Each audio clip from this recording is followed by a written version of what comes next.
Բարև ձեզ հետ բժշկուհի Արմինե Դավթյանն է։ Այսօր խոսելու ենք բիոքիմիական մի հետազոտության մասին, որը կոչվում է ALT։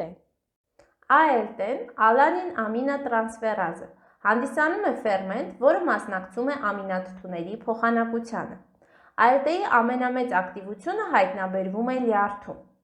Այն ներբջջային ֆերմենտ է, հետևաբար նորմայում արյան շիճուկում նրա ակտիվությունը բարձր չէ։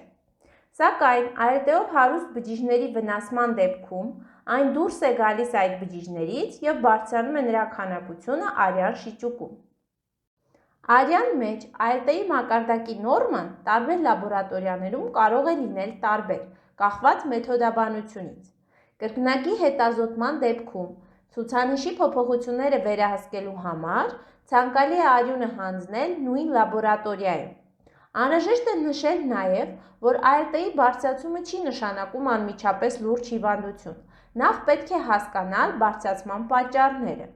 Օրինակ, ALT-ի մակարդակի դարձրելի բարձրացում կարող է դիտվել որոշ դեղորայքների, անգամ սովորական ցավազրկողների հաճախակի օգտագործման արդյունքում։ Այսինքն, բացահայտելով և սահմանափակելով տվյալ դեղորայքի կիրառումը, ժամանակի ընթացքում ALT-ի ակտիվությունը աստիճանաբար նվազում է և վերադառնում է նորմալ արժեքներին։ ALT-ի բարձրացման հիմնական պատճառը հանդիսանում են լյարդի հիվանդությունները։ Քանի որ այն պարունակվում է նաև մկաններում և երիկամներում, նրանց ախտահարումների դեպքում ևս կարող ենք ունենալ ALT-ի մակարդակի բարձրացում։ Ֆերմենտի ակտիվությունը բարձրանում է նաև սրտամկանի ինֆարկտի դեպքում, երբ առկա է լայնածավալ մեռուկացման օջախ։ Այս դեպքում ախտորոշիչ նշանակություն ունի նաև AST-ի որոշումը։ Որպեսզի չստանանք ALT-ի կեղծ արդյունքներ, անհրաժեշտ է ճիշտ նախապատրաստվել լաբորատոր հետազոտությանը։ Հետազոտության համար անհրաժեշտ է հանձնել երակային արյուն առավոտյան քաղցած վիճակում։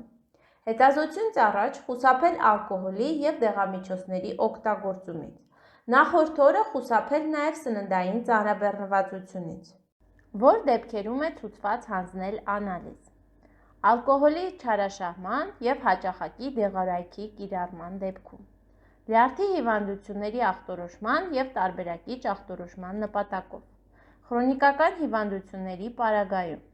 Դոնորների համար ALT-ի որոշումը հանդիսանում է սկրինինգային տեստ։ Ավելորդ քաշի, բարձր խոլեստերինի մակարդակի դեպքում ևս ցանկալի է հանձնել անալիզ։ Ինչ անել արյան մեջ ALT-ի բարձր ակտիվության դեպքում։ Առաջին հերթին դիմել բժշկի։ Պարզել բարձրացման պատճառը։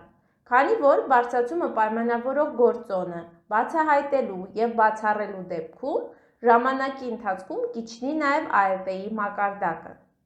Ձեռք ազատվել վնասակար սովորություններից, հասցնել նվազագույնի,